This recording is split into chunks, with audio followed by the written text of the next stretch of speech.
with all the introductions of new players back into the roster, do we think Toronto could keep this streak going?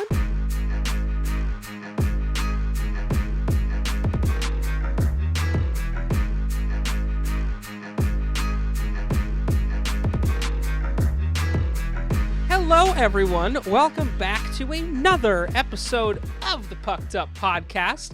I am Chris, and joined with me this week is D. Danger, unfortunately, isn't with us today. She wasn't feeling well, so we will hopefully see her again next week. Yes.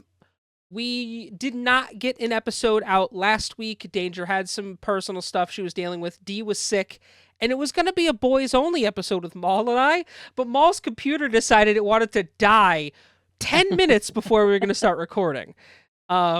And he had to call our buddy Zach, who, if you're familiar with LTN, he's our our security guard, IT. Yeah, he's our tech guy.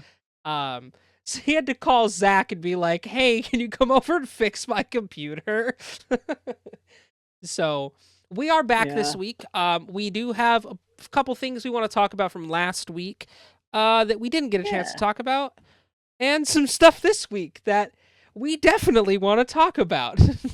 Shit just does not end. For real. Just when you think it's a quiet week, somebody says some dumb shit. Some dumb ass shit. And we will for real. get to that. Yeah. But first, to start off, as always, with the lovely ladies of the PWHL, D. Yes.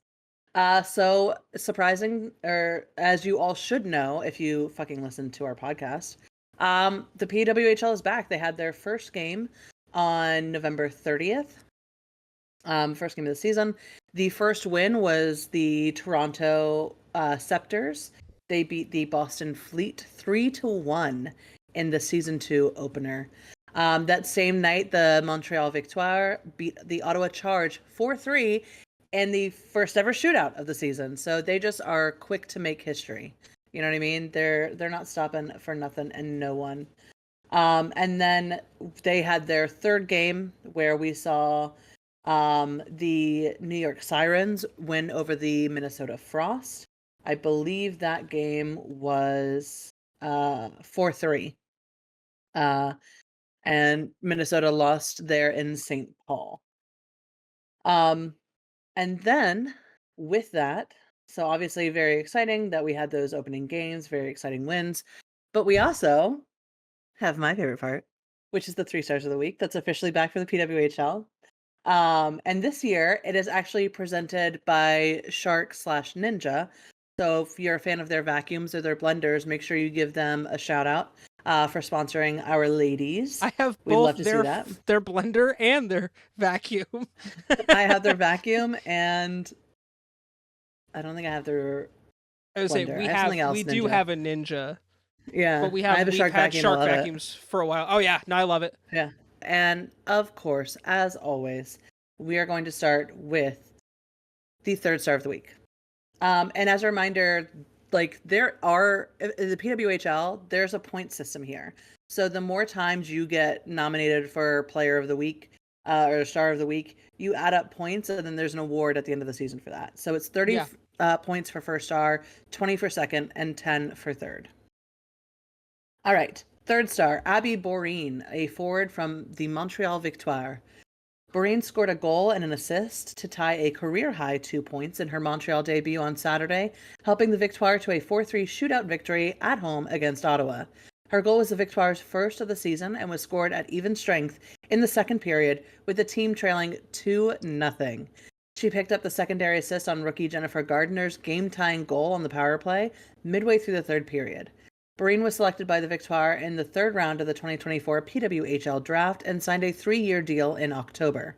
The 24-year-old from Somerset, Wisconsin, spent the last season as a reserve player for the Minnesota Frost, where she won the Walter Cup. She recorded 5 points, 4 goals, and 1 assist in 9 regular season games and 1 assist in 5 playoff games. Our 2nd star, a name we all know and love, Marie-Philippe Poulin, a forward for the Montreal Victoire. Poulon scored the shootout winning goal to lift the Victoire to a 4-3 win over the Ottawa Charge on home ice on Saturday. Her performance also included 6 shots on goal and 18 faceoff wins on 21 draws, while centering the top line between Laura Stacey and Lena Lundblom. The captain's goal came in the 5th round of the shootout on her second attempt and secured Montreal's first ever shootout win. Last season, Poulon led the lead with 6 shootout opportunities and converted once. The 33-year-old from Beauceville, Quebec. Sorry to Beauceville. I'm sure that's not how you fucking say it, but like, look, I don't know. Fucking buy another consonant for the love of God. Buy another consonant. Dude, there's just so many vowels. There's just so many. Anyway, from that place, tied for second overall in the PWHL with 23 points, 10 goals, and 13 assists in 21 games last season, and was named a first-team All-Star and finalist for Forward of the Year and Billie Jean King MVP honors alongside Carpenter. Speaking of Alex Carpenter, she is our first star of the week, again surprising no one. She is a forward for the New York Sirens.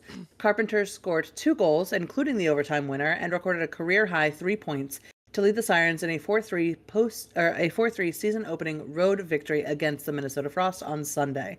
The alternate captain picked up the primary assist on Jesse Eldridge's power play goal to put the Sirens on the board and found instant chemistry with first overall pick Sarah Fillier, who set up both tallies. Their performance was reminiscent of Carpenter's inaugural season success, where she tied the league lead with 10 power play points and 2 overtime goals. The 30-year-old from North Reading, Massachusetts, tied for the second overall in the PWHL with 23 points, 8 goals, 15 assists in 24 games last season, and received the first-team All-Star honors in addition to being named the finalist for Forward of the Year and the Billie Jean King MVP award. So those are our first 3 stars of the week this week for the PWHL. These ladies are killing it. Again, getting this to be sponsored by Shark Ninja of Canada is incredible, and it just shows you that women's sports are here to stay, and we're so excited to follow along their journey for the rest of this season. And again, another week we will say, PWHL, reach out to us. We'd love to work with you. Yeah, and just a couple of notes about some of the opening week attendance numbers. It was a total of 26,144 fans across the 3 games, including 8,089 at Toronto's new primary home venue of the Coca-Cola Coliseum. Great name for a venue. 10,033 at Montreal's new primary home at Place Bell, plus 8,022 fans at Minnesota's Xcel Energy Center. The league's total attendance in 75 regular season games since January 1st is 418,403. So an average of 5,579 attendees per game. So we're already outpacing the average to start the season, which is really just incredible. We love to see that. And then they have, I think we talked about last week, their new no escape rule. We did get to see that in play this weekend. Hillary Knight capitalized on the first power play opportunity of the season, scoring just 25 seconds into the advantage. As a result of the league's new no escape rule, Toronto was unallowed to make a line change to begin the penalty kill. The first 3 games saw 5 of the league's 6 teams score a total of 6 power play goals for an overall efficiency of 31.6%. Last season, the league's overall power play percentage was 16.7. So that's such a great impact to the sport to already be having those kinds of numbers. Also, we had our first ever jailbreak goal of the season, another rule that I wish the NHL would adopt, honestly. Sarah Nurse scored the first shorthanded goal, or jailbreak goal as we call it, of the season as well. That's not a surprise. Yeah. Isn't that cool? That is really cool. Shout out to Sarah Nurse for being awesome, as always. Yeah. Yeah, no, like I had said a bit ago, I have the Toronto Scepters Ottawa Charge game on right now. Toronto is losing 1-0 right now. About the first period's about to end. So we got hockey on. Also, we didn't address this at the beginning of the episode, but we're both rocking reverse retros today. And the cool thing about this reverse retro is I actually have the original jersey from the 90s. Oh, that's so cool. I don't know. I'll grab it really fast. I'll show you guys. Yeah. So this is the reverse retro that they did the first year. This is the original jersey. It even Oh, has that's so Timu sick. Solani on the back. Yeah, Yeah, this is a CCM jersey. But yeah, no, this is the original jersey from '97. love it. As a Ducks Also, nerd, love Solani. dude, shout out Timu, my Shout out to guy. Timo. Yeah. Uh-huh. But yeah, Absolutely. I was like, how are we both just gonna rock reverse retros today? Right? I know, I love it. It's because the only thing I have right now that has our current-ish logo, I gotta buy. Dude, your current logo is pretty sick though. Oh, dude, I was so happy with the rebrand. Yeah. And we're not playing like ass, which we're gonna talk about. We're gonna talk about standings in a little bit. Yeah. Um, so I guess it's only appropriate to talk about one of the fucking best people in the NHL. Dude. Oh Genuinely my one of the God. best human beings. I That's hated the so team he good. played for, but I know we're playing them how right about now. Joe Thornton having his jersey Yeah. retired and hung in the rafters forever in San Jose? Yeah. I mean, first of all, he's the second player for San Jose to receive that honor of having his jersey Mhm. retired. He did so much. He wore number 19 while he was with them. Um, yeah, it was just a really, really touching ceremony for him at his retirement ceremony. A lot of people spoke up about him. There was a story that was told about him that I really loved. One of his teammates was like, he promised me to never talk about this. Um, but like, sorry, buddy, I'm going to do it now. And he told a story about how when they were playing together, Joe was like, hey, I need you to come help me move some stuff in for the single mom and her kids. And he was like, "What do you mean? Like, what, did we get a new teammate? Like, what's going on?" And Thornton basically was like, "No, it's just some lady that I, was talking to. Like, just found her on the street, found out that she was homeless, and wanted to give her a place. So I'm paying for her apartment." And so then he just moved this family into an apartment to get them off the street, so that this single mom could like have a safe, comfortable area for her kids. And he never wanted anyone in the league to know about it. He didn't want to be that guy who was going out here doing good deeds for the recognition. He wanted to be that guy who was going out here doing good deeds because he was in a fortunate enough position to be able to do that. And because that's who And I he just, is. He yeah. just is that person. Like Mm-hmm. people, like you said, for the recognition, Joe Thornton does this because Yeah. he's just a good person. Yeah. Like there is not a player in the league that doesn't have an amazing Joe Thornton story, Yeah. because that's just the kind of impact this man had, not only on his teammates but his competitors and fans. Like Yeah. the stuff this man has done for fans, for the communities, for everything.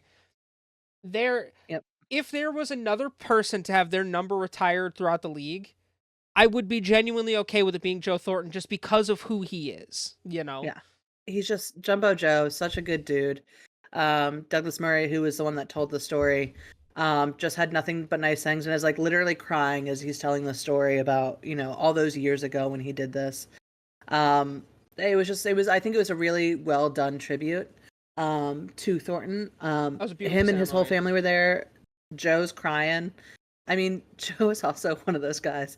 He's got this big beard. He looks like a member of ZZ Top, honestly, He's six with like four, his two hundred and style. twenty Yeah, pounds. he's a He's a big big. dude. And he's just sitting there just like openly weeping about how beautiful this tribute was to him. And I was just like, I just love you so much. I know. Next year will be Thornton's first year of eligibility to get a bid into the Hall of Fame. Yeah. Um, he ranks 14th in NHL history in points with 1,539 and 7th overall in assists with 1,109 assists. I hope that next year you'll see us on this podcast talking about how Thornton is being inducted into the Hall of Fame. I think he deserves it.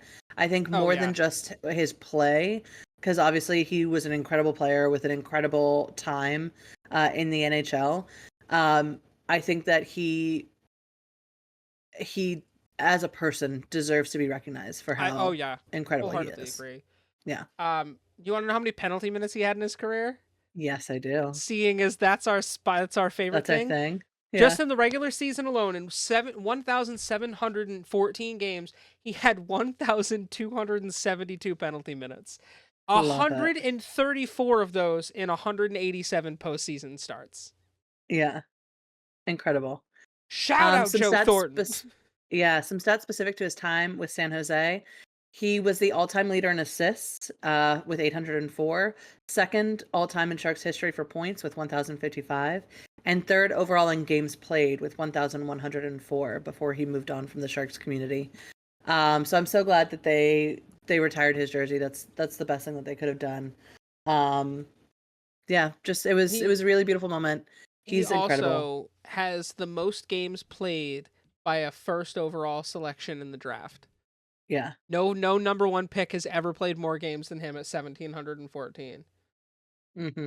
Jesus, he is the Sharks' all-time plus minus leader with a plus 172. Do you want to Yeah. talk about offensive production?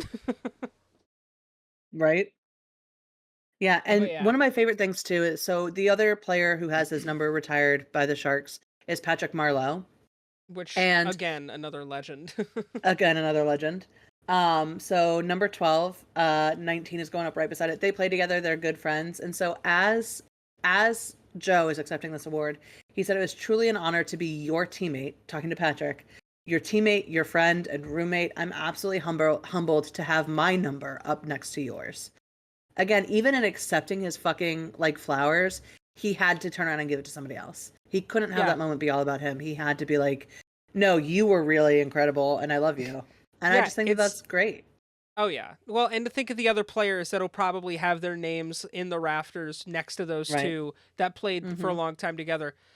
Brent Burns spent the majority of Yeah. his career there. Right. If Joe Pavelski ever decides he wants to retire, Yeah. um, Doubtful. a At lot this of point, that, but a fucking lot of that doubtful. felt to me as a Ducks fan like when Paul Correa and Teemu Solani got their names lifted Yeah. together, and the whole time it was just the most bromance thing I've ever heard. Being like, Yeah. "You're the best. No, you're the best. No, you're the best. No, you're the best." Yep. Um, yeah. No, And so you I'm know what? Joe's still out here trying to impact the current players because he's letting Macklin Celebrini live at his house for free. yeah, yep, Yeah. And he's teaching I don't know if it's his son, I guess, River, um teaching him math because she's like, I don't understand this newfangled math. yeah. Just let him You do see, it. yeah, Macklin's helping him. You know what other Yeah. NHL legend did that for a former first overall pick? Mario Lemieux Yep. with I think that's Crosby, with great. Malkin. I believe he Yeah. did it with Letang as well. Mm-hmm. Um, Hey yeah, man, if you I have the love ability when to do it, give back. give back. At least with Jinx. Mario, it made sense because at that point he owned the team, and I mean he still Yeah. obviously has a ownership in the Penguins. But like Joe Right. Thornton doing it just because he's a good guy. He's just a dude. Yeah. Love it. Anyway, Oh yeah. that's it for Joe. I say I think we Shout out spent to enough you. time gushing over Joe Thornton. I know. Just We love you, what a Joe. good If you ever guy. see this, come on the podcast, big guy. Yeah, We please. would We would be ask you honored. some hard-hitting questions. What's your favorite Like, cheese? yeah, and how do you get your beard to look that goddamn good? Right? I'm asking Yeah, for what's me. the upkeep? Right. Not even Genuinely. for a friend, for me. How For me. how? Mm-hmm.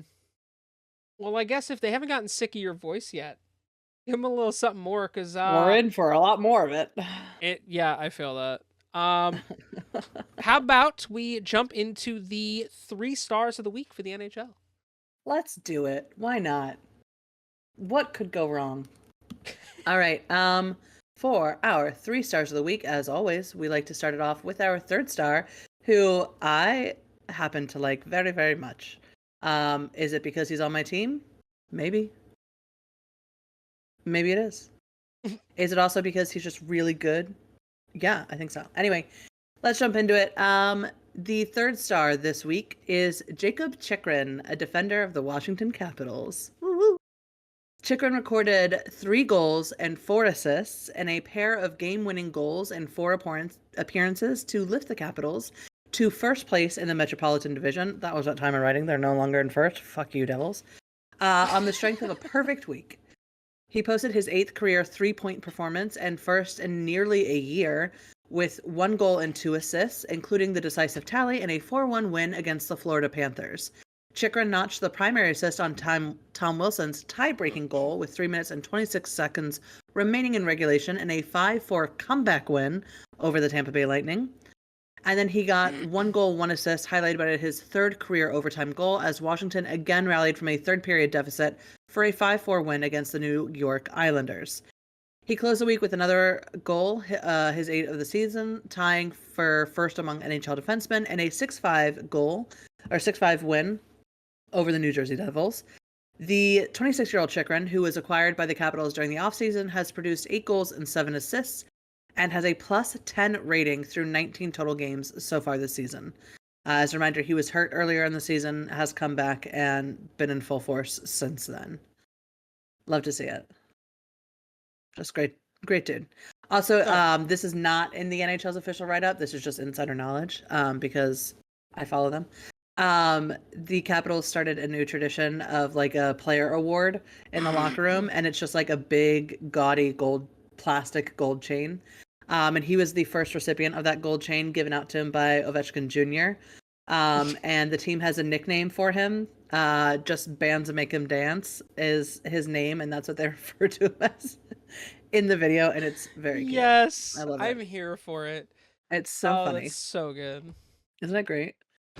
Anyway, that's just a little color commentary for you on this star report. And our if you guys know this, D is a Capitals fan. Yeah. If I don't know what would have given it away. Yeah, if you're unaware of our teams that we support. Our affiliations, yeah. Yeah. Right.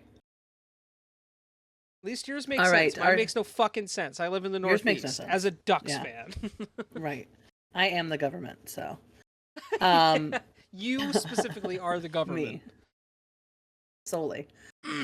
Second star is Quinn Hughes, a defensive-man out of the Vancouver Canucks. Hughes paced the NHL with 8 assists and 9 points in 4 games to propel the Canucks to a 3-1-0 week. Hughes, who has also shared the league lead with 4 helpers on the man advantage, picked up an assist on the decisive power play goal in a 2-0 win over the Boston Bruins. He followed that with 1 goal and 2 assists in his second 3-point outing of the season and a 5-4 loss to the Pittsburgh Penguins. Hughes added a pair of helpers, including the primary assist on Connor Garland's overtime winner in a 4-3 victory against the Buffalo Sabres, and he capped the week with 0 goals but 3 assists. What is it? What do you call a hat trick of assists? Is there a name for that? I don't know, but there fucking needs to be. There needs to be one. There's a name for 6 goals. Right. The sock trick. So, which is stupid. No, that's funny.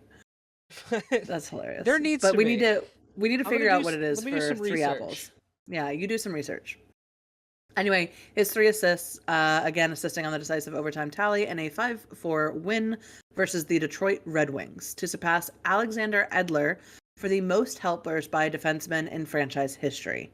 The 25-year-old Hughes, the reigning James Norris Memorial Trophy winner, ranks second among NHL Blue Liners with 5 goals, 23 assists through 23 total games this season. He also paces amongst the top defensive men in power play assists, tied for first with 11, assists second with 23, power play points tied for third with 11, shots on goal fifth with 77, average on time ice ninth with 24 minutes and 52 seconds, and goals tied for ninth with 5. Did you figure out what it is? This is so fucking fitting. But if you get yourself 3 assists, you got yourself a Thornton hat trick. No fucking way. Mm-hmm. That's beautiful. I'm here for it. That's why I was like, oh, that made me smile. Yeah, I love that. It's actually really fitting, too, because our first star of the week is none other than Macklin Celebrini, a center for the San Jose Sharks. Wow, this episode is really just working out. And I hate the Sharks. Fuck. I know. It's hard to hate Macklin, though. It's hard. Dude, he's real good and he's a nice kid. So yeah, a legit kid, though. We'll talk about that later, I'm sure. Yeah, 18. He's a literal child. Macklin Celebrini, who on Sunday was named the NHL's Rookie of the Month for November. Fuck, I missed that. Yeah, I gotta Google that too. I forgot to add that into the show sheet. Anyway, Rookie of the Month, Macklin Celebrini, notched 4 goals and 3 assists and 2 game-winning goals in 4 appearances to guide the Sharks to a trio of victories. The number one overall pick from the 2024 NHL Draft, registered 2 goals and 1 assist, highlighted by his second career decisive tally and a 7-2 win. That's embarrassing. Over the Los Angeles Kings. At 18 years old, 165 days, he became the youngest player in franchise history with a 3-point game, besting none other than Patrick Marleau, who was 18 years and 171 days when he did that. Celebrini then scored once in a 4-3 loss to the Ottawa Senators before collecting 1 goal and 1 assist, including another game-winning goal in an 8-5 victory against the Seattle Kraken. He ended the week with 1 assist on the eventual decisive goal and a 4-2 win over the Kraken. Celebrini sits third among rookies with 8 goals and 6 assists through 15 games played this season, despite missing 12 games due to injury. He also ranks among leading rookies in game-winning goals, tied for first with 3, goals second with 8, average time on ice second with 19 minutes and 48 seconds, shots on goal third with 47, shooting percentage a minimum of 1 shot on goal per game played. He is fourth with 17%, and assists tied for 6 with 6. Wow. Shout out to Macklin for that. And then let's jump over to our 3 stars of the month while we're here. And then we'll also talk about Geico and their fan of the month. And then I didn't know we were doing a rookie of the month. We're just adding things on. We're just adding shit. Man. Yeah. Hold on. I forgot to Google it. Google it. Is it in here? Let's find out. It is. All right. We're on it. Maybe not. Hold on. Hold, please. Rookie of the month. We've not been doing the rookies of the month, I don't think. No. But we'll, just for shits and gigs, Macklin Celebrini, Rookie of the Month. This month of November, he had 7 goals, 5 assists, 12 points, 14 games played. Way to go, Macklin. Hey. All right, let's kick it over to our Fan of the Month, as presented by Geico. The Fan Appreciation Program, this time, is a longtime Washington Capitals fan, Tony Aladis, who has been attending Capitals games since 1975. They have a whole video of Tony. He is in the incredible throwback jersey. They have a video telling you all about it. He's passionate. He's fun. Shout out to Tony. Shout out to the Caps organization. Oh yeah. Yay us. Yeah, I can't say too many nice things about the Capitals, otherwise the Penguins fan in my house will fucking kill me. I know. He'll get upset, but it's fine. He'll get you a have a little hat upset. now. I do, and again, he can't say shit because he hasn't contributed hat. to the hat collection, so he could suck it. Even if he did, he can't say shit because it was literally gifted to you. What are you supposed to do? Burn it? That'd be mean. I didn't buy it. Yeah, exactly. I'm not an asshole, right? Anyway. Well, do I want to get into the 3rd star of the month? Because we have those now too. All right, our 3rd star of the month, which we normally do. I forgot. I forgot that this was December. I genuinely thought we were still in November. This bitch really just giggled at doo-doo. I did just giggle at doo-doo. Our 3rd star of the week is none other than Connor Hellebuyck, goalie of the Winnipeg Jets. Hellebuyck paced the NHL in wins, going 8-2-0 with a 2.10 goals against average, a .931 save percentage, and 2 shutouts and 10 starts to help the Jets maintain first place overall in the league standings. Spoiler alert, no, they're not. It's now the Minnesota Wild. Hellebuyck also finished among the top November goaltenders, minimum of 5 games played and shutouts, tied for first with 2. Crazy how many shutouts we had this month. Save percentage, 3rd with .931. Saves, 5th with 282. That's a lot of shots. Shots against, 6th with 303. And goals against average, 7th with 2.10. He yielded 1 or fewer goals in half of his 10 appearances, highlighted by a run in which he earned consecutive shutouts, and set a franchise record for the longest shutout sequence. The 31-year-old Hellebuyck, the reigning Vezina Trophy winner, has played in 18 total games this season, placing among the league leaders, minimum 8 games played, in wins, first with 15, shutouts, first with 3, goals against average, second with 2.11, save percentage, second with .928, saves, third with 487, and shots against, third with 525. Shout out to Connor. God Killing damn. it. Yeah, over there with the Winnipeg Jets. Winnipeg Jets. Yeah. Next up, Ooh. our second star, Mikko Rantanen, a right winger for the Colorado Avalanche. Rantanen scored or shared the league lead with 11 total goals and 4 game-winning goals across 14 appearances to guide the Avalanche to an 8-6-0 month. That's really not that impressive. Anyway, he scored in half of his 14 contests, highlighted by his second hat trick of the season. That's impressive, as well as a pair of two goal performances. Rantanen also produced his 6 total multi-point games. Additionally, finished among the November leaders in even strength gold, tied for first with 8, even strength points, tied for fourth with 14, points tied for 8 with 19, and power play goals tied for ninth with 3. The 28-year-old Rantanen, who is slated to represent Finland at the Four Nations Face-Off in February, ranks 6th in the NHL with 15 goals and 19 assists through 25 total outings this season. He also places among the top 2024-2025 performers in hat tricks, first with 2, game-winning goals tied for third with 4, goals tied for fourth with 15, even strength goals tied for 8th with 10, power play goals tied for 8th with 5, and even strength points tied for ninth with 22. Oh, and power play points tied for ninth with 12. Wow, that's a lot of stats. So That is many a lot of stats. stats. But that brings us to our first star, Martin Necas, center for the Carolina Hurricanes. Love Necas. He's I on do your too. He's team, on my which I fantasy team. hate. Yeah. Every week that you beat somebody, it's because of fucking Martin Necas. Every Yeah, week. yeah. That dude has gotten you more points He than just is kind of healthy. comes in clutch when I need him. Yeah. Necas led the NHL with 7 goals and 15 assists in 15 games to power the Hurricanes to a 9-5-1 month, highlighted by a 7-1-0 record at Lenovo Center.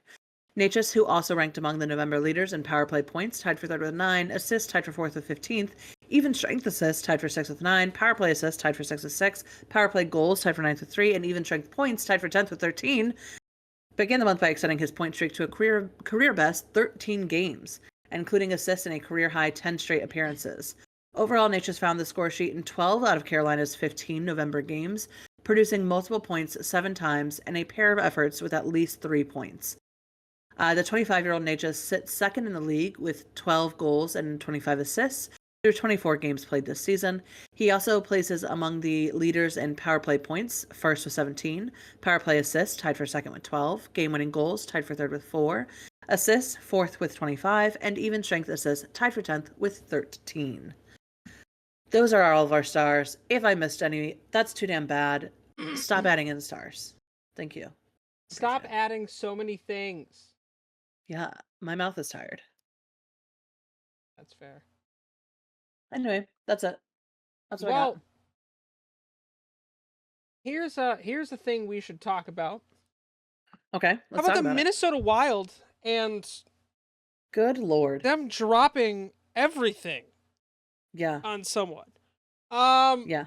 Second overall pick in 2022 from the Columbus Blue Jackets, defenseman David Jiricek was traded to along with a 2025 fifth round pick, were sent to Minnesota for defenseman David Hunt, a conditional Hmm. 2025 first round pick, a 2027 second round pick, a Hmm. 2026 third round pick, and a 2026 fourth round pick. Um, I It's a lot. That's a lot of things. It is. Happy belated birthday to David Jiricek. His birthday is the 28th of Okay. November. I knew I liked him because all the Hey. best people are born in November. I'm not False. biased at all. Um, Yeah. he has played 6 games this season in the NHL. He has an assist and a plus minus of -2. 53 career games played. 1 goal, 10 assists with a plus minus Hmm. of -10. Listen, the kid's 6'4", 204 pounds. Yeah. I don't, and from what I've seen of him, he doesn't seem much like a very offensive heavy defenseman. Um, he's a big body who hits hard, and I Yeah. think having that physical prowess on defense is gonna help Minnesota a little more. I think that's Right. something that they've been missing. Um, a big body defenseman that doesn't start fights and doesn't like Right. start shit. And that's important Yeah. because the more penalty more penalty minutes you put on the clock, the more you're putting your team at a disadvantage. So I don't know, Yeah, man. Elliot They give Friedman up a lot. said that Bill Guerin was taking a chance on him because he sees a lot of potential in him, that he has a lot of skills, that he has a high IQ, all that kind of stuff. That he's just a slow skater, and they think that they are better equipped in Minnesota to pull him along than in Columbus. Which, to be fair, Columbus is a dumpster fire currently. Yes. Minnesota, not necessarily a dumpster fire. They've had their issues, but they are a core centric team. Yeah. Like they support each other. Those boys have each other's back in a way Oh yeah. that is really impressive. So I guess they figure they're doing so well this season that they can take the chance on trading for a guy who needs a little bit of work, but will replace some of their demon that are getting a little old. Just Well, truthfully, and I, like when you think about it, I how guess many that's what they're doing. teams in this league and in the sports world are we seeing being able to take chances on players? Everything now Right. is you have to do for me now, and then Yeah. that's it. If you don't produce now, you're gone. And Right. that's not realistic with sports. I No, mean, it's not helpful. look at players like Jack Eichel, who struggled for the Right. first couple years of his career and then finally got And it then look at going. where he is now. Yeah. Um, there's a lot of players that you could say that to that started off pretty rough and figured it out eventually. No. Um, he's 22. Yeah. There's these kids got a long There's career, long way to go. Yeah. and yeah, I he still is think it's a well. lot though, but It's a apparently lot. Columbus wasn't willing to trade it to another Eastern Conference team without there being a high price tag, which I Well, guess makes yeah, sense. They don't want to bolster their like legit rivals. Oh, not that they're really rivals in that way, but you know what I mean. no, but like people that'll contend in their Yeah, conference for their spot. exactly. You know, Yeah. that's fair. But that's a big price, a Still big crazy. ask. And Yeah. as I have a cat hair in my mouth, I have 4 cats, so it's like, There's always a cat hair in your mouth. and I have to send you a picture of the kitten because he is the cutest Yeah. thing. You sent one the other day. It was I cute. did. He is adorable. Um, So little. so tiny. He's like 2 months old. Um, Yeah. I don't even remember what I was saying now. God damn it. Sorry, I don't know. I Yeah, I can't don't help you with know. that. I got nothing. Yeah. Anywho, Anyway, um, Minnesota, what good the fuck are you job, I doing? guess. I don't know. Yeah. Well, time Fig- will tell. I'm curious to see what that for the condition is for that first overall pick or for that first round pick. Yeah. I want to know what the conditions are. Yeah. They apparently Bill was like, I just don't see us drafting in that position. Um, so to me, it was worth it. I guess he So we meant like watched. they're not going to be bottom of the pack, so they're not getting that first round pick They're naturally. not going to get a high pick. So Yeah. yeah, they were just like, meh, whatever. That's fair. Said okay. That is fair. Other Yeah. moves that have gone around the league. Oh my God. Um, Yeah, let's talk the about it. St. Louis Blues have fired their coach. The team last week moved on from coach Drew Bannister, and brought in Jim Montgomery, who was recently fired by the Boston Bruins. Was it 2 days? He was without a job for 2 days, three Without a days, job for maybe. 2 days. Yeah, 2 days. Crazy. Um, the St. Louis Blues are about in the same boat currently as the Boston Bruins. They have a record of 11, 12, and 2. In a very, very stacked Central Division. Yeah. Because while they're not playing great right now, the Colorado Avalanche are still in that division. Um, Yeah. I mean, I think this is a good move. It's not that Jim Montgomery's a bad coach, and we talked about No. how there is a lot more of a front office problem in Boston that isn't being addressed, which I think is arguably more of a bigger deal than just blaming it on the coach, because he had what, Yeah. 2 seasons to try to do something, and they were great in those 2 seasons. Did they win a Yeah. cup? No, but they were top 10 teams, top 5 teams.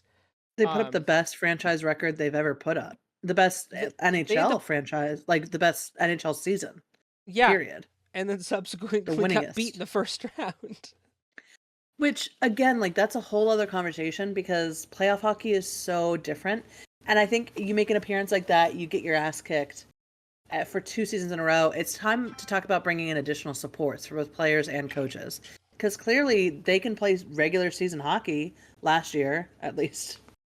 And the year before, they can play that really well. It's just they can't close, which sounds familiar. Maple Leafs, Oilers, fucking, who For else? real. Yeah, and I mean, a lot can be said about a lot of the same can be said about the Blues. I mean, they are a team that you used to fear in the 2010s. Like you heard about them. I mean, back when Oshie was still there, when they still had Yeah, Tarasenko, like when that team was just nasty. you're right. Um, and they're not scary anymore. I mean, Jordan Kyrou is the points leader of the team. He's got 20 points. Then Pavel Which he's Buchnevich not has bad. 15. Yeah, Dylan Holloway 13, Jake Neighbors 12, Braden Shen 12, Colton Parayko right. 12, Robert Thomas 10, and he's been dealing with some injuries. Um, I mean, goaltending wise, that's hurting them. Jordan Binnington has a 2.87 goals against average. So Get it's rid of like, Bennington. Jesus dude, Christ. for real.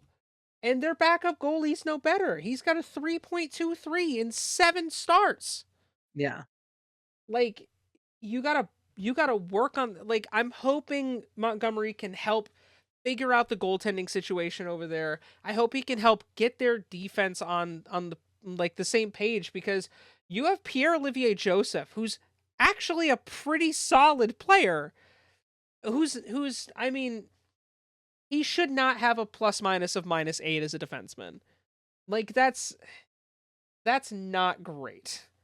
Ryan Suter is not. right. He's not what he used to be. He's almost 40. He's got 5 points in 25 games. He's always been more of an offensive defenseman. There's a lot of help that needs to be, like, brought to the front in St. Louis, Yeah, and I think this is a good move. I Um, do too. no, Yeah, again, it was really surprising to me to see Montgomery being let go of as early in the season as he was. Kind of at all, but like certainly at the point that we are all collectively at in the season. Um, that was very surprising. And his teammates or his players had nothing but nice things to say about him. They were all like, "I'm embarrassed that we didn't play well enough to keep him around. He's a great coach." Which I think also just really tells you that the problems aren't with the coaching. The problems right, are front with office, front office. which has Um, been a thing that I feel like you and I yeah, mostly have been screaming about for the yeah. past, like, 4 or 5 seasons. Like, And even not even just with before we Boston were, too. There's a few other yeah, places even that before it's we like, started whoa. pucked up, D and I feel like, because we connected literally over hockey, that's Yeah, how we became friends. So legit. we were like, bro, In what the someone else's fuck, Twitch Boston? chat, we were just talking hockey, and then they're like, My we'll best take this friend's offline." brother's Twitch chat. Yeah. Mhm. We're like, no, fuck you guys. Let's just talk about this shit. Mhm. Hockey and Look at lacrosse. We were us. like, "All right, we're in. We're Look at sold." us. Almost four Friendship. years. Yeah, 4 years later. Oh my god, yeah, we're coming Isn't up that on that, right? nuts? I That's know. crazy. Time flies, I tell It you. does. It does. Yeah, it was surprising to see him fired. It was surprising not surprising to see him get picked up so quickly. It was surprising that it's the Blues who are like, "We need you. Come here immediately." Um, Well, I because in the hope that the grand Blues can scheme turn of it things, around. their season isn't over. You're a No. quarter of the way in, and No, they're a little under yeah, 500, or a little over right. 500, I guess. We're Um, so far from the season being well, over. they're under 500. Yeah. Oh yeah, we're a quarter of the way in. Yeah, Like, the fact that they're 11, 12, and 2, like, they're 4, 4, and 2 in their last 10 games. So, yeah, granted, yes, that is not a winning record, but that is a positive net in points because of two yeah. overtime losses. Whether you want to talk about a win or a loss Love there, overtime you're losses. still getting a point, you Yeah, know? overtime losses Um, are the difference between a wild card spot, genuinely. yeah. Yeah. Being able to put your team in that position to gain that extra point. Mhm. We saw that, was it last year with Philly? Yeah. Mhm. Blew their chances. Yeah. Because they So, didn't understand the math of it all. yeah. So, um, I'm curious to see how it turns out, you know? Oh I really yeah. am. I'm sure we will definitely be keeping an eye on it. Yeah, God, yeah. Um One thing that D and I want to talk about, and it's someone who kind of comes up a lot because Mhm. Yes. yeah, Ryan Yeah. Reaves has spoken. When he shouldn't. This is why the team told him to Mhm. shut your fucking mouth. Yeah. This right here is why. You wanna tell them a little bit about it? Yeah. Yeah, I will jump into it. I just was just so angry first when I first got sent this by Chris. Um, Ryan Reeves, as we all know, had a hit on Darnell Nurse. Yes, Darnell's head was down. Yes, he should keep his head up. It's still Reeves had the responsibility to adjust his body to hit shoulder to shoulder, right? Hmm. And he didn't do that. No. And he was suspended for that. And during that suspension, his team was like, "Shut your fucking mouth. Don't talk about it until your suspension is over. Shut your fucking mouth." And the minute his suspension is over, he's in the locker room. He gets asked about it by a reporter. His response to said reporter is again why he was told not to talk. He said, "The only truth that he spoke was that I go out there to inflict pain. That's a fact, and that's not going to stop. But I'm going to continue to do it legally. Yeah, I'm going to keep playing hard, if not harder now, and I'm going to keep burying guys." That's a direct quote. You can watch the video for yourself.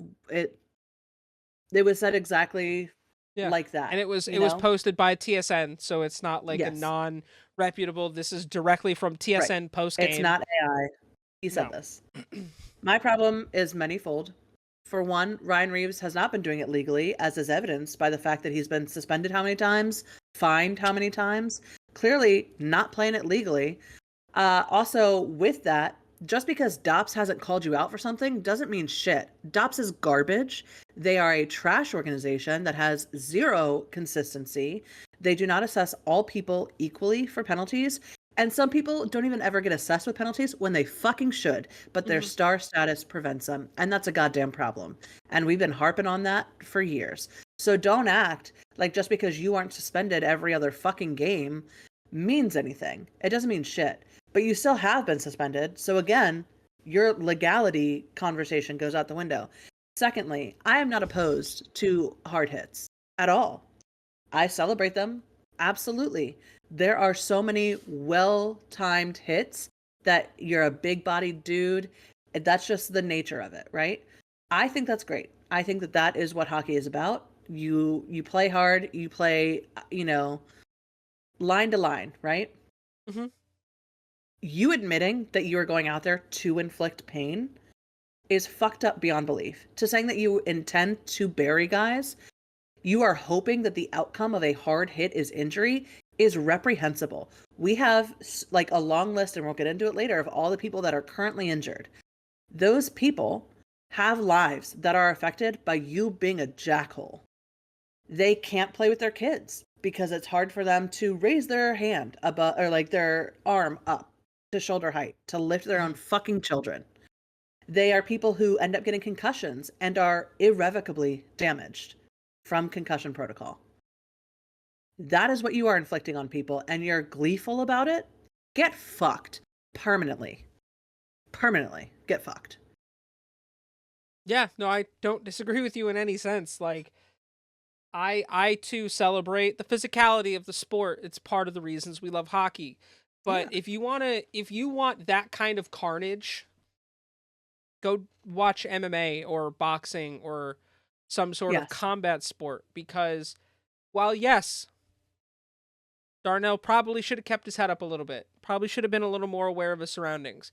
But I did not once see Reeves make any attempt to try to make that hit less powerful. And again, Yeah. he's within his rights to lay down a big hit, but also make sure you're doing it in a fucking legal sense and not In a safe manner. Yeah, and not just fucking obliterating someone. We literally saw that this past weekend in the NFL, where Yeah. a player just nailed Trevor Lawrence while he was sliding, Hmm. already down completely, and he got stiff and he was out. Like that's you need to we need to be better. Yeah. We all need to be better with how we play sports. And Right. like, come on. Dops needs to get their shit together. This is kind of crazy now. Yeah. Um, It's crazy to me that he can say shit like that in the media and Dops isn't like, you know what, we should have suspended him for longer, yeah. actually. Yeah. And I'm not saying fine everyone for saying shit like that. But like I don't But I think it should be taken understand. into account the next time he does this shit because he Yeah. said he's going to do it again. Yeah, it's like, "Oh, well, I can't understand why I got fined." Well, you literally told us you were going to do this again. So, I don't understand Yeah. what we're talking about. And like the Right. fact that Toronto keeps him around, Yes. He's not even that good. I don't fucking Like, get it. I'm gonna look up his stats right now because I I was I doing don't the want same to thing. misquote myself or anyone else as to what his fucking stats are. But let's look at his stats for this year. For the Yeah. 2024-2025 season, he's played 16 games, had a singular assist for a singular point. He's at a plus minus of 0 for this season. On his career, he's played 893 games. So when he said in his little interview he's played 900 games, bitch, not yet. Do not say that because you don't know who is going to release you tomorrow.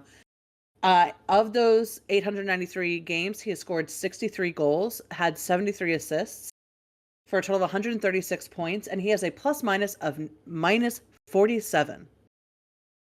And he's on his 6th career team. Yeah. Um, it doesn't give me. Let's see. Does it have time on ice here? He's playing less than 10 minutes a night. His average time on ice for this season so far is 7 minutes and 51 seconds. You know what that tells me? Yeah, we just have you Useless. for shits and we just Yeah. have you as a roster filler. His career high, mind you, was the year after his Stanley Cup appearance where Vegas lost, to remind you. Mm. He had 10 minutes and 51 and 52 seconds as his average time on ice. Still was not producing. One of the rare seasons though that he had a plus. Had a +1 that season. The most he's ever had was 2016, 2017 when the Blues won the cup.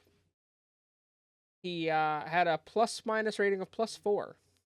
Yep. 13 points, 7 goals, 6 assists. He was definitely not Yeah. the reason that team won the Stanley Cup. No.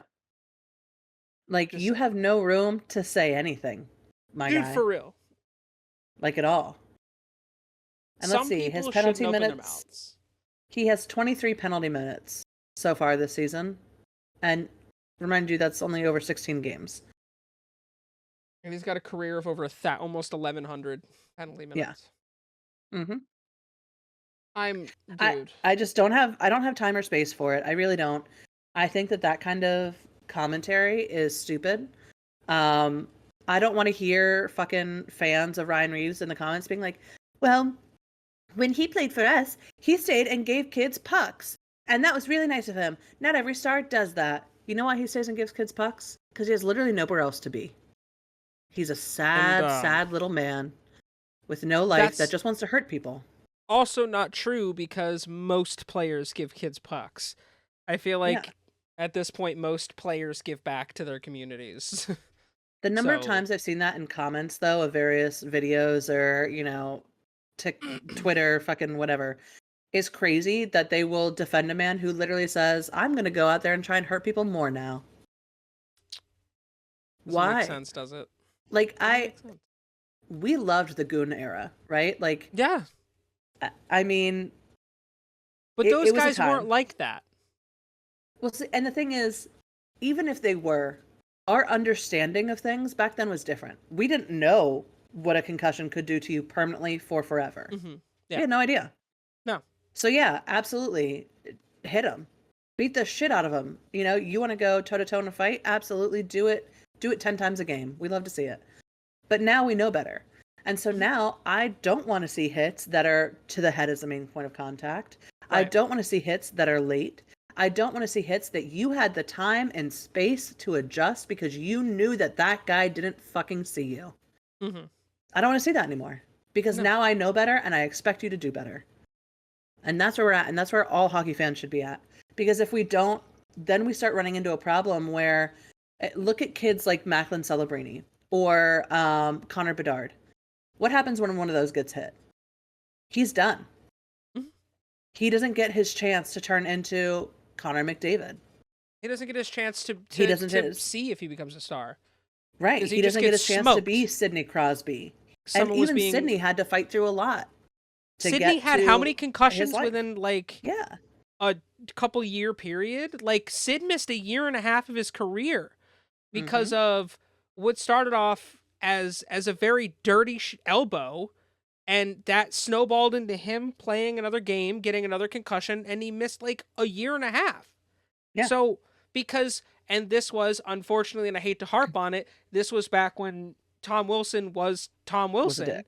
Yeah. and very much so through such a fucking just unexcusable elbow. Yeah. And like but that the players that have had records of bad hits and like stuff like that, Ryan Reaves is no exception. Yeah. So The difference though between a Ryan Reaves and a Tom Wilson is one, Tom Wilson never went into the media and said, I'm gonna hit people harder now. Fuck no, you and fuck your opinion of me. Tom Wilson also brings Uh offensive value to a team. he brings offensive value. And number three, he has cleaned his game up. He has said, I understand that I've become a liability to my team by behaving dumb and letting my anger override my common fucking sense. Yeah. And so he's put work in. Does he still have room to go? Yeah. Yeah, he still has his moments like we saw last season where he let it just overtake He him loses his cool, too but much. Right. He lost his shit. the difference And is he acknowledges it. he He acknowledged it. realizes his And that's problems. really all that we wanted to see out of Ryan Reeves. I don't like the guy. If he had come out though and been like, yeah, I should be better about adjusting when I know that they don't see me. I'd have been like, fucking good for you, buddy. And then his brother, who plays in the CFL, was running his Oh mouth, God. and it's like, can you all stop? Just all of you Right? stop. Reeves family, enough. Chill. Enough is enough. Fuck. Yeah. Well, I don't know why he's still employed, especially isn't he at like 9 point something million dollars? What is this contract? his contract's small. I thought he was maybe that was like the total. I'll let you know right now. Yeah, let me know because I don't see He it is in at a his. 3-year, $4.05 million contract. He has a cap hit of 1.35 million. Yeah, So he's making 1.35, yeah, which is up 2026. yeah. He just signed in 2023, so Yeah, so next season is a contract year for him. yeah. So And I hope that it's maybe his last. at 37, At 37, you're not producing. You are. I mean, at least as of right now, he's a. You know, he's not affecting the team because he's plus minus zero. yeah, But you're telling me in 16 games, all you can give me is a singular assist? That's fucking weak. yeah. Like No, it's very weak. that's really weak. His That shooting is percentage is 0. He's had 7 shots this season. Like, that's crazy. that is Anyway, crazy. rant over. Let us Yeah, know if you agree or disagree with our take on Ryan Reeves in particular, but also with our take on unnecessary violence within the organization. If you disagree, I don't understand it. I guess I'm curious to hear why, because you have to have a reason of some sort. I don't know. yeah, Let us know. for sure. Speaking of the Maple Leafs, like it's a perfect segue into our our question of the week. The Leafs have been very much so driving the injury bus to start the year. Yeah. Um, it's one of those where it's like someone gets hurt, they come back. Someone gets hurt, they come back. Yep. Despite all of that, they are still number one in the Atlantic Division. Um, in fact, I'm pretty sure they are like top 10 in the league. But in the Atlantic Division, they Yep. are 15-7-2. Mm-hmm. Do we think this is sustainable? Or do we think reintroducing players that are injured is going to hurt them? So I won't say that reintroducing, like obviously, and we'll talk about it later, but Matthews came back, had a good couple of games for just coming back from his mysterious German surgery. Um, but Yeah, they is just that Hockenpod just went out. You know what I I mean? know, and Um, that's rough too. with that, who else is out? We have a lot. They have like one, two, three, four, five, Yanni six, seven, Hockenpah, Jake eight. McCabe, Bobby McCann, Max Yeah, Domi, David David Kampf, Kampf. Max Pacioretty, Callie Yarncroc, Dakota Mermis. Like, Yeah, that's a significant. That's probably the most in the league in terms of active injuries. Aside from people uh like Leonard, who's just been on IR since the dawn of time. yeah, Um, but that's the most we've seen of injuries around the league. I think that we're in a position with the Maple Leafs where they're doing really well right now, despite the injuries. Being eighth overall in the league as of time of recording, is nothing to turn your nose up at, right? But yeah, right. I wonder if they're burning it at both ends to an extent. You have people who are stepping up, certainly, but they're having to step up in a circumstance where it's got to be exhausting for them because who are they filling in with, right? Like, Yeah. um, Hakanpaa went out, and who replaced him? I don't even know Hockenpah has only the been name. actually able to play 1 or 2 games this Two season games. because Yeah, he started the year injured. yeah. So they recalled Marshall Rifai from the AHL Toronto Marlies. Um, I don't know who that guy is. And he might step up and be beautiful, wonderful, perfect.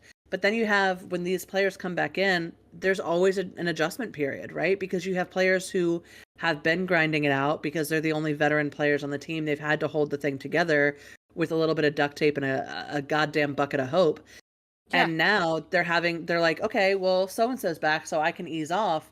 And then the other person isn't ready to be fully back and isn't going 100%, isn't going 115%, which is kind of needed.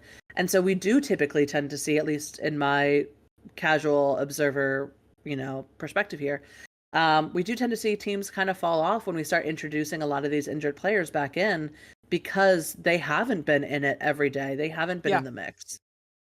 I So I think that they're in a tough spot. I genuinely do. I'm happy for yeah. them though for keeping it at eighth seed. That's great.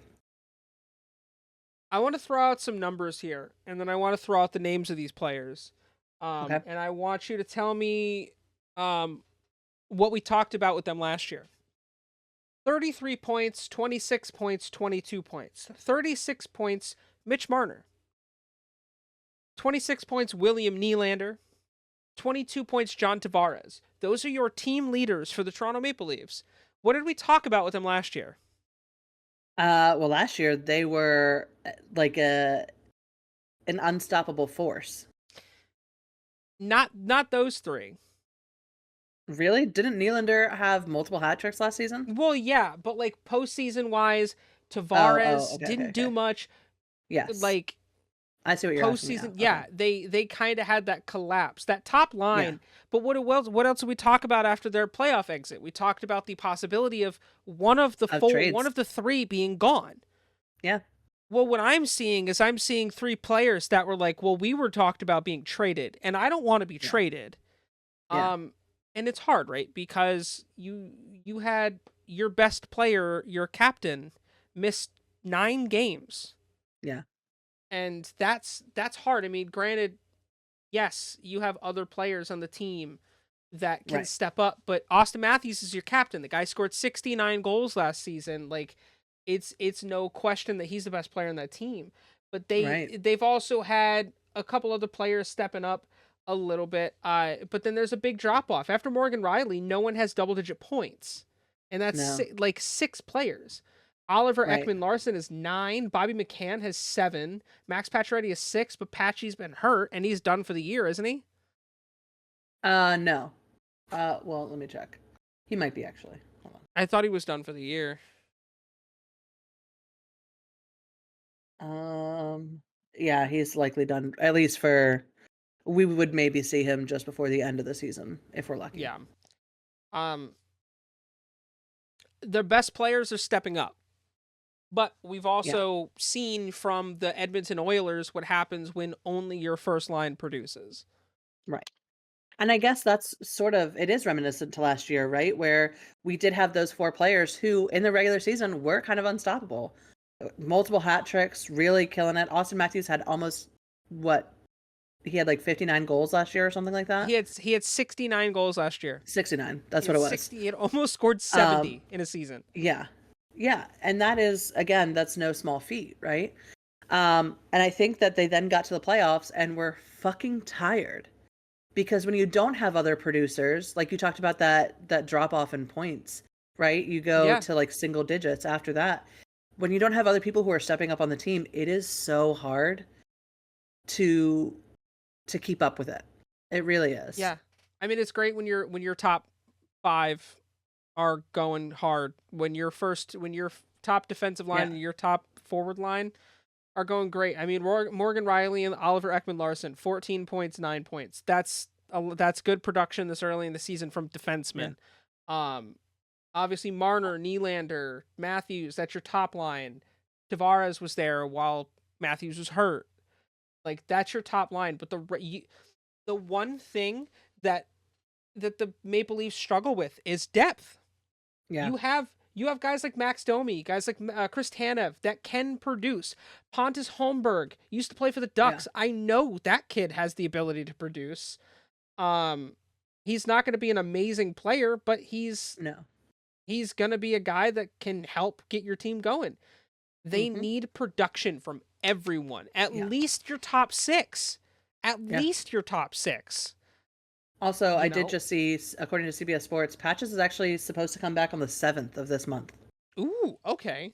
Yeah, which Um changes some things, but as much as we enjoyed Max's time in Washington, he hadn't gotten back to previous form in terms of his ability to produce. And I hope he's that that has changed yeah. now that he's in Toronto. But coming off of an injury, again, it's tough. I mean, not everybody is fucking Austin Matthews over there. Well, and I think what's helped is the fact that Toronto has two legit goaltenders now that they can fully count on. Yes. Joseph Yes. Wall has been good. Hmm. He's 6-2, 2.313 goals against, and Anthony Stolarz is 8-4. Um 2.23 goals against. You're looking at a Right. 9 point or a .924 save percentage, .923 save percentage. Like they're giving up goals, but at the end of the day, they're not costing the team the win. And that's important. You need to make sure, yeah, if you let a couple in, you let a couple in, that's fine. That's the sport. We live in a world of very offensive driven hockey now. But you got to be there to be good. And again, another former Duck and Anthony Hmm. Stolarz, who very much so got his shit together the last season he was there and Yes. um Hey, helped Stolars himself. has been killing it for me on my fantasy He's a league, beast. so I wish we had yeah, kept him. He's a beast. yeah, Him and I'm loving Dostal it. would be a nice, pairing. I love Gibson, but it's time Yeah, for him to go. He needs to go somewhere else where he can be good. yeah, Um, but yeah, agreed. dude, I don't know. It's weird, right? I don't know. Because we're in a situation where it's early in the season and Yes, anything can happen, but also yeah, this is probably the best start Toronto's had in a few years. And I can look at I can look at the standings right now and say that it wouldn't be crazy to me for Toronto to make a deep cup run this year. yeah, With how they're playing, I wouldn't be shocked at all. yeah. Like if they were to make the conference Or finals, I'd be like, yeah, that's not a they could shock. be like the Boston Bruins, who had an incredible season and flamed out. And yeah, just lose first round. And I It think that really, that's I don't know. it. Uh, I um, guess we're all guessing here. You know what I mean? yeah, but I don't think it's going to hurt them. If anything, I think having Matthews back is actually probably going to help them. hopefully it will continue to help them. It'll continue to propel that success, because as much as we all like to laugh about it, man, I really want to see a Canadian team break that fucking streak. This is insane. But you know what would really help, Chris? If you freed up 1.3, was it, $1 million in cap space? 1.35 million could probably get you something. Could probably get you something. Someone who maybe is a defender with some offensive talent, let's say. You're not going to get a Or Jacob some Chikrin, or but you're better going to get defensive ability. a young player who you can mold Who won't get for less suspended. than 1.35 million. Just saying. Think about it. Someone who gets suspended Think about less. it. And runs their mouth less. Yeah. Yeah. If you guys want to you want to have your questions answered by us as a question of the week, hit us up in the comments down below. Hit us up on our socials. Like we say every week, we accept carrier pigeon. You We can do. email us. You can talk to us in the Discord server. Anywhere. We'd love to hear from you guys. Yeah. On that, D, should we talk about Let's do it. some naughty boys and hurt boys? Yes, we shall. We had a couple of naughty boys since we last got to grace your podcast platforms. On November 25th, Timo Meyer cross-checked Zachary Leroux and was suspended for 1 game, therefore forfeiting $45,833.33 for that 1 game suspension. It was absolutely a cross-check. It was absolutely something. And cross-checked him in the neck.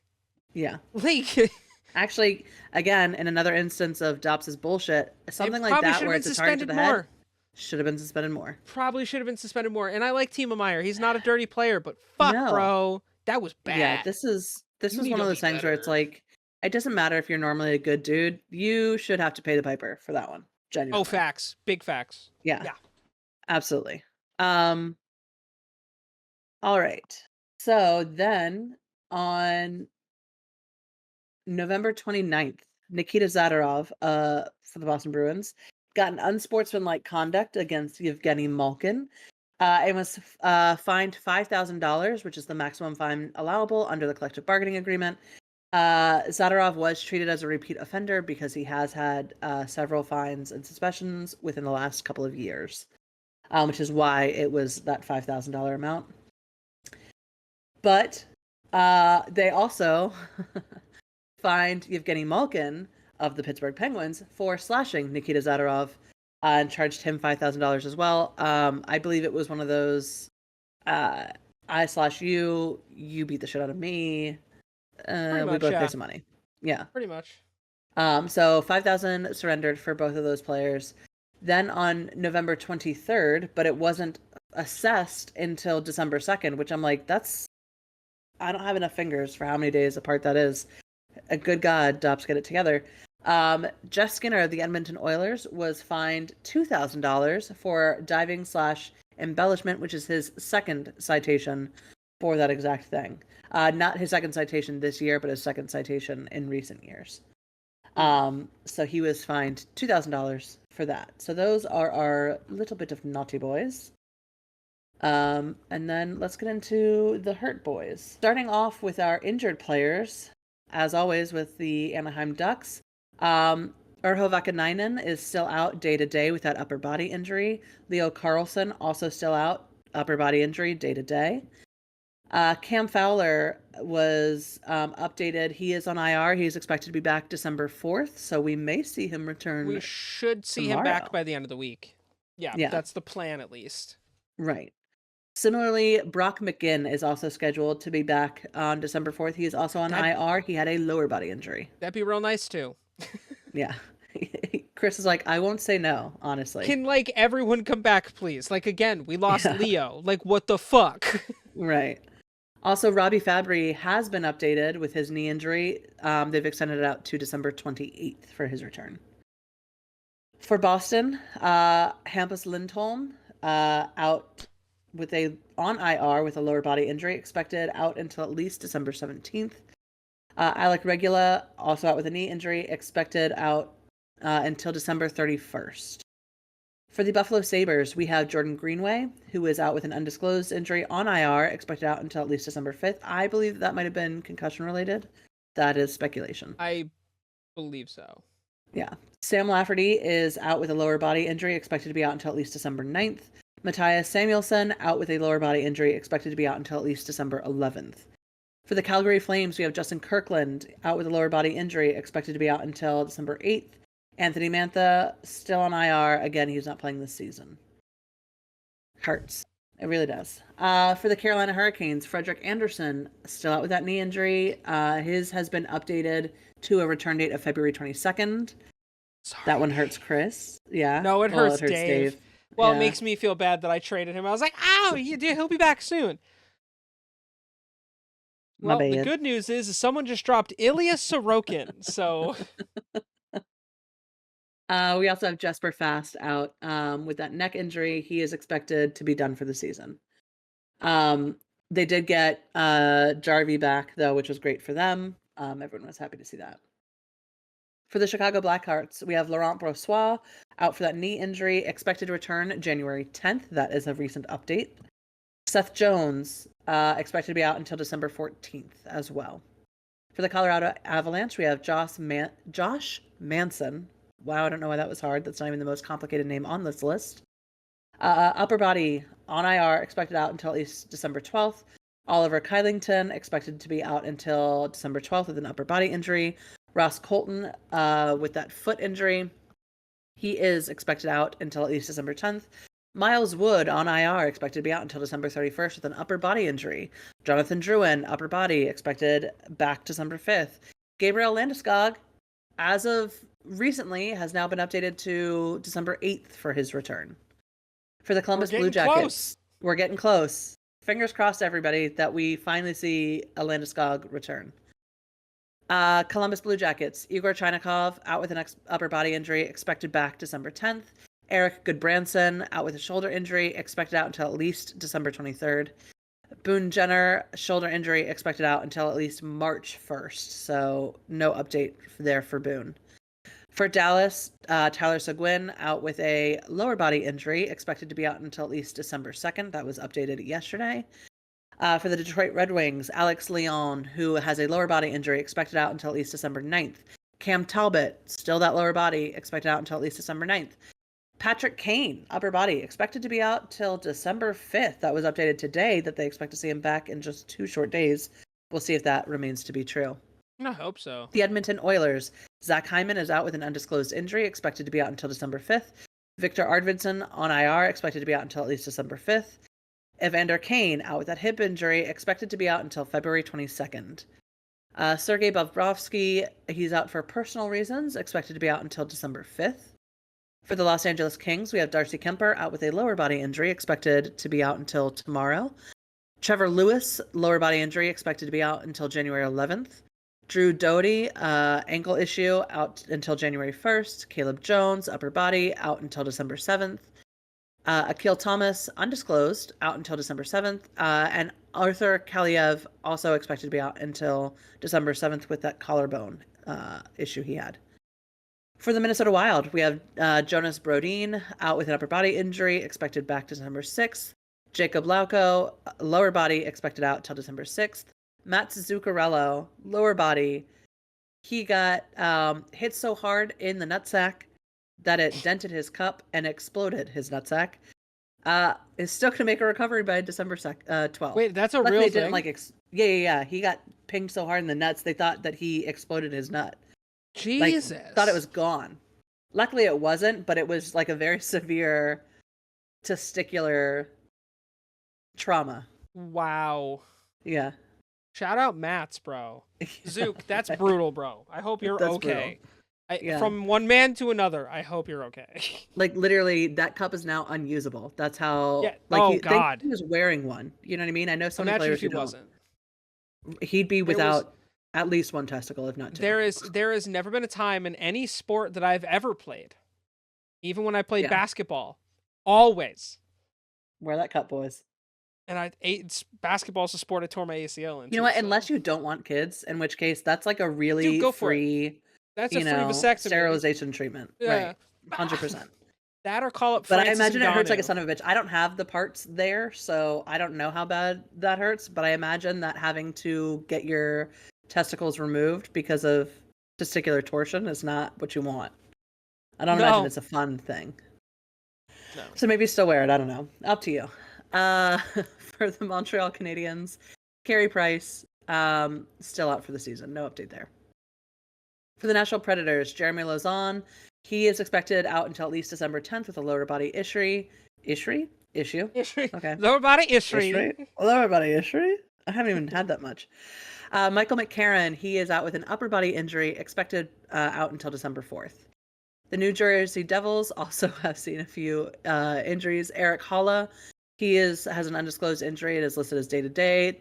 Tomas Tatar, lower body injury, day-to-day. Curtis Lazar, knee injury, expected out until at least December 19th. Nathan Bastian, jaw injury, expected to be out until at least December 6th. Santeri Hataka, great name, shoulder issue, expected to be out until at least December 8th. For the New York Islanders, Anthony Duclair, lower body injury, expected to be out until December 5th. Mike Riley, chest issue, expected to be out until at least February 23rd. That one hurts. Matthew Barzal, upper body, expected to be out until at least December 12th. And Adam Pelech, jaw issue, expected to be out until at least December 5th, so we are getting close to his return. For the New York Rangers, we have Brett Berard, which is, must be Connor Bedard's Wish, or like Temu version. He has an upper body issue day to day. For the Ottawa Senators, I almost called them the Ottawa Charge. That is the wrong fucking league. The Ottawa Senators, we have David Perron, who is out with an upper body issue, expected out until at least December 11th. Artem Zub, with that foot injury, is expected to be out until at least December 21st. The Philadelphia Flyers have Samuel Ersson listed as lower body injury, at least maybe coming back on the 5th of December. Jamie Drysdale, upper body, expected back December 5th. Ryan Ellis, a back injury, done for the season. San Jose Sharks, we have Logan Couture, groin injury as well. That has him out until March 1st. He was not as lucky as Matt's over there with whatever he did that done fucked up his downstairs. Mark Edward Vlasic, back issue, out until at least December 5th. Barclay Goodrow, upper body issue, expected to be back on December 5th as well. The Seattle Kraken, we see Riker Evans with a hand injury, expected to be out until at least December 5th. Jordan Eberle, with that pelvis issue, is now extended to February 22nd for his return. The St. Louis Blues have Justin Falk, who has an undisclosed issue. He's expected to be out until December 5th. Pavel Buchnevich, also, we hope to see him return on the 5th. Nick Leddy, out with a lower body issue, expected out until December 10th. And again, Torrey Krug's season is over. Mm-hmm. The Tampa Bay Lightning have Jake Gensel out for an undisclosed issue, day-to-day. Mitchell Chaffee, out undisclosed, day-to-day.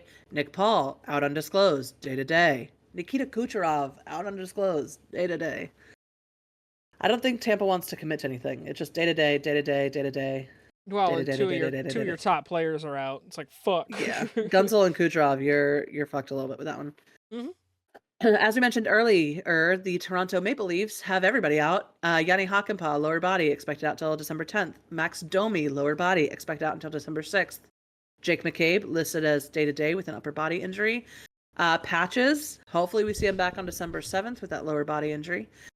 Bobby McCann, lower body, expected back December 7th as well. Dakota Mermis, jaw, expected out until December 10th. David Kampf, lower body, expected out until December 14th. And Kalle Yarncroc, expected with that groin injury, expected to be out until at least January 2nd. So we should see a lot of them come back this month. We'll see how that changes things here for the Toronto Maple Leafs, though. The Utah Utahns have Connor Ingram out with an upper body issue, expected to be out until at least December 10th. John Marino out with a back issue, expected out until at least February 22nd. Maverick Lemereau. Let me know. Maverick, you call me. Let me know. Upper body injury, expected to be out until at least January 8th. And Sean Jersey, that shoulder injury, coming back February 22nd.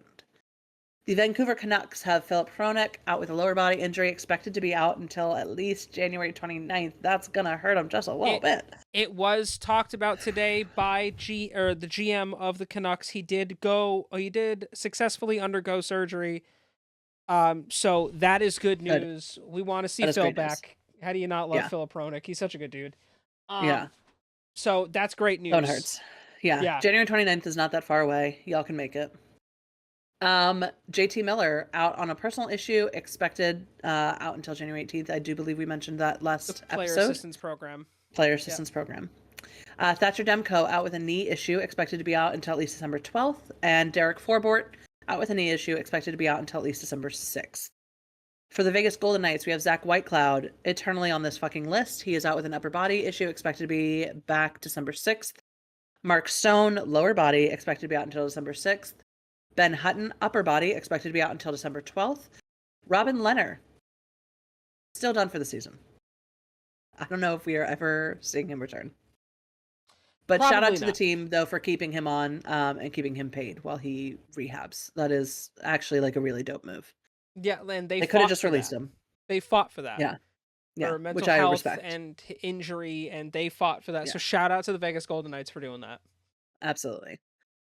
Alex Ovechkin, who we are going to talk about later. Watch our fucking TikToks.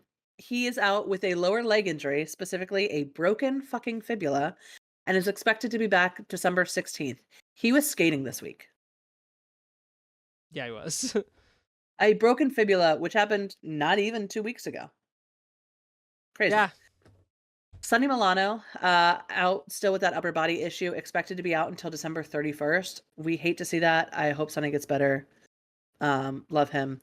TJ Oshie and Nicholas Backstrom still have not talked about what their plans for the season are yet. Makes me sad. Love you, Oshie. Winnipeg Jets, they have just 2 people out. Nikolai Ehlers, lower body, expected out until December 12th. And Dylan Sandberg with a foot injury, expected out until December 23rd. Having Ehlers out hurts them, though. Yeah. Not having Ehlers hurts bad. Yeah. But he's going to be back soon. I mean, he's just out for another week. So I think they'll live. Mostly. They'll mostly live. Switching gears to little updates of the Fantasy Hockey League. Last week. You have to. That was a laugh that went to a cry. It was. So, unfortunately, I always start from the bottom up. So last week was week 8 of the season. D kind of got beat up a little bit by Drew, 158 to 114. At least I was over 100 this week.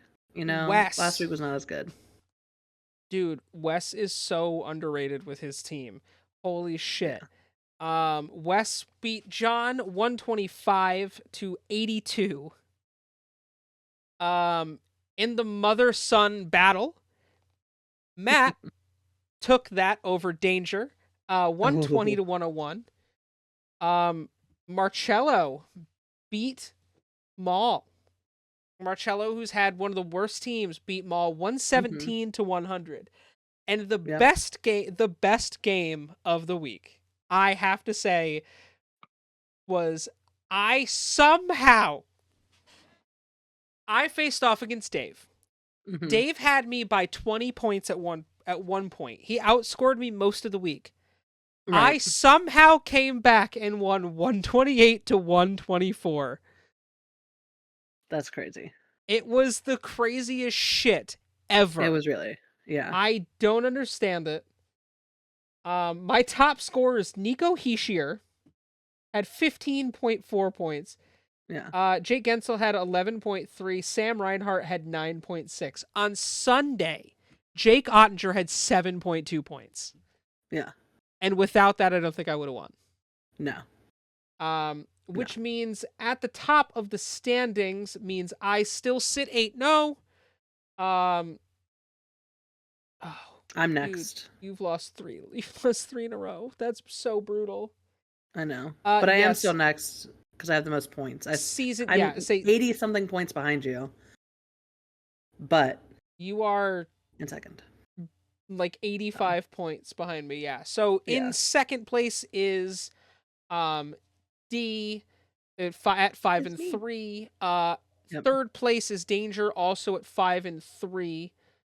Um, fourth place, also 5 and 3, is Wes. Shout out to Dave. Dave is fifth in the league now. Yeah. He has a record of 4 and 4. I unfortunately snapped his 3-week win streak. Um, Yeah. I want to give Dave a lot of credit because this week even though he lost, he should be proud. His team scored 124 points. Yeah. That's still really My team impressive. puts up points like crazy. Like, I'm not Yeah. trying to brag. This is just true. I Yeah. outscore everyone pretty heavily most weeks. Yeah. So I was genuinely concerned this week because it was Mm-hmm. Dave's team was producing and he's been making a lot of good moves. Honestly, I might tell him to go pick up Yeah. Sorokin as a goalie because that's a good move. Yeah. Definitely have a good one. But yeah, those are the big the big weeks or the big moves of the week. This week, Dave is facing off against John. Wes is facing off against Drew. Danger and D face off again. D, you are whipping her ass right now. No.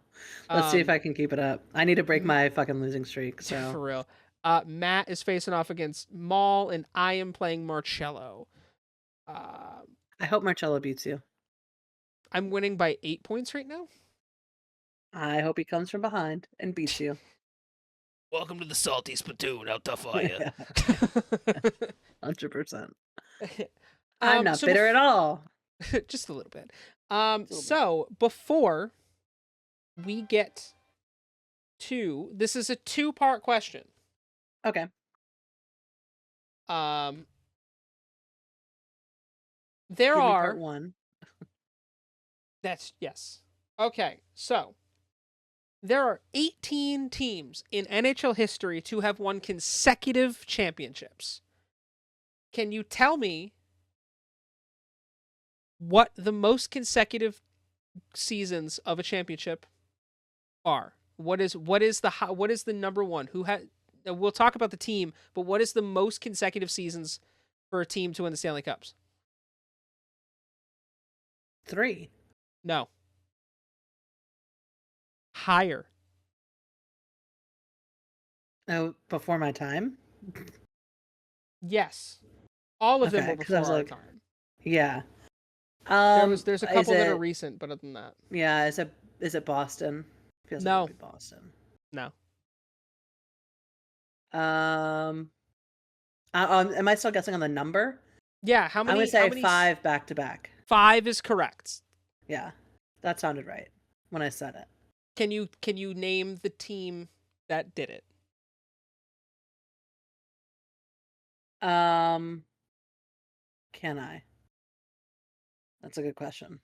Uh, This one is kind of tough. I don't think I know it. The Montreal Canadiens. Oh, I was gonna say that too. I From was this 19 close, and I was like, nah, it can't be Montreal. But actually, that makes sense. In their fucking early days, and then they've been cursed ever since. Yeah.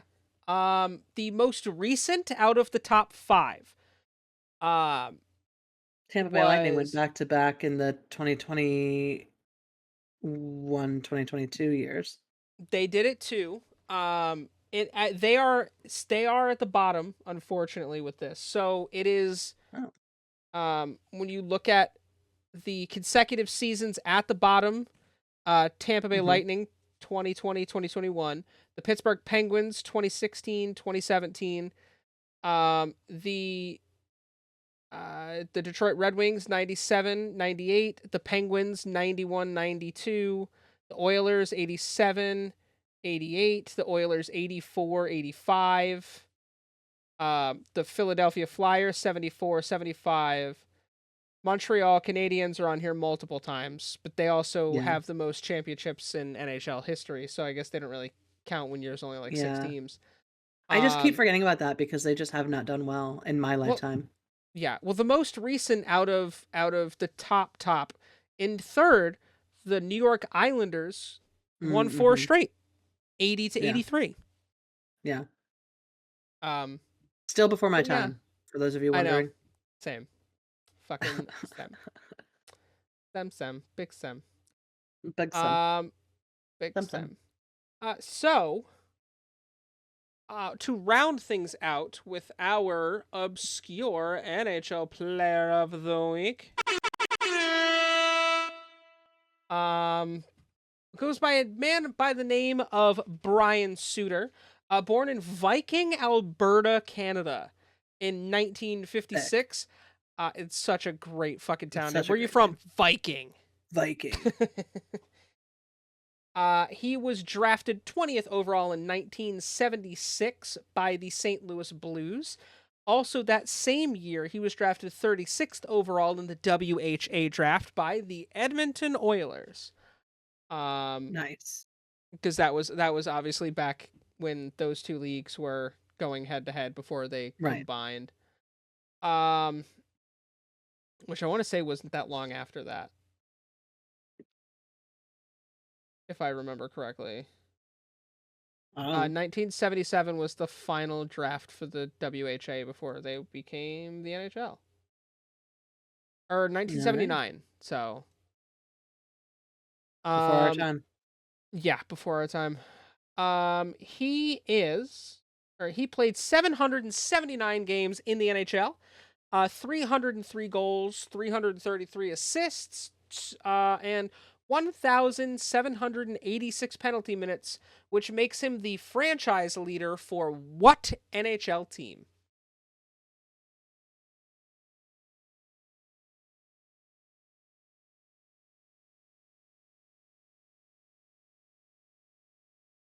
I don't know.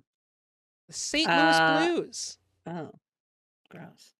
where he played every single year of his entire NHL career. Wow, good for him. 65 postseason appearances, 21 goals, 21 assists, 249 penalty minutes. Oh my god. After he retired in 1988, he made a switch over to coaching, where he spent his Okay. first 4 years as the coach of the St. Louis Blues, transitioned to three Okay. years with the Boston Bruins, followed by 3 years with the Calgary Flames, and the final 3 years of his coaching career ended up in Chicago. Gotcha. 1,028 career games coached, a record of 451, 417, 140 ties back before the NHL went to overtime, and 20 overtime Right. losses. He had one division title. He made the playoffs the majority of his career Wow. and had a postseason record of 28 and 40. Um, Nice. yeah. And Any that relation is to Peace Love Posuter? no, I know. no. Maybe if I they if know. he took Pius away is the not even from T, this country. yeah, and that this is Brian Sutter. Yeah. I know. Um, I just wanted to say the tagline.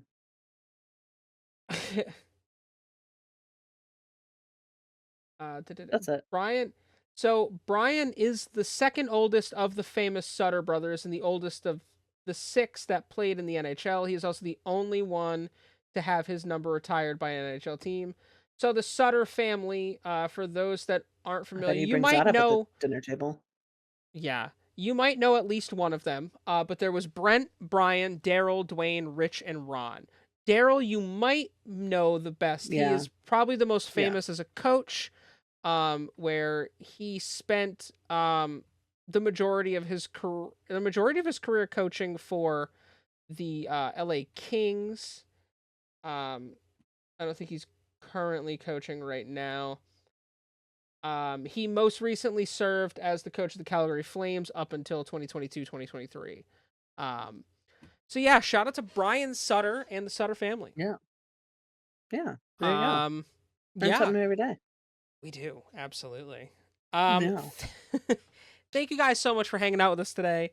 Um, we're looking forward to getting closer to the All-Star break, closer to the Winter Classic. Yeah. Which, by the way, shout out to the NHL for the Winter Classic, and shout out to the teams for their jerseys that were released that Yeah. actually look really fucking good. Yeah. Um, I'm Yeah. super, super stoked about that. And Um, tomorrow we should see the release of the Four Nations face-off rosters. The complete yes. rosters come out tomorrow. So you can So look forward to that next week. We'll be going over absolutely. those. Absolutely. Um, make sure if you guys haven't already, and you're enjoying this, make sure you like and subscribe if you're on YouTube. Hit that notification Even if you're bell. not. Let you, yeah, even if you're not. Hit that notification bell anytime. It lets you know anytime we upload anything. If you're listening Yeah. to us on Spotify or any other podcast platform, if you guys could leave us a like and a rating, that would be awesome. We'd love to hear your Yeah. reviews as well. That'd be dope. You can find us all of our socials down below in the description. Anything you want to add before we sign off? No, just yay. We're happy to be back. Hopefully next year. Next week we'll be back with a full cast. That will be great. And then within the Yeah. next couple weeks, we'll probably have Maul back again. Hell yeah. Um, Hopefully his computer isn't dead. dude, I know I didn't ask. I haven't had a chance to ask about that yet, but I was on a call with him in Discord while he was trying to fix it, and he goes, "This Yeah. is fucking bullshit, man." um, Love it. yeah. So thank you guys so much. We will see you again. Also make sure you're checking out our TikTok for some exclusive shit. Do So it. as I like to end the show every week, peace, love, puss suitor. And until next time, we will see you motherfuckers in the face off circle.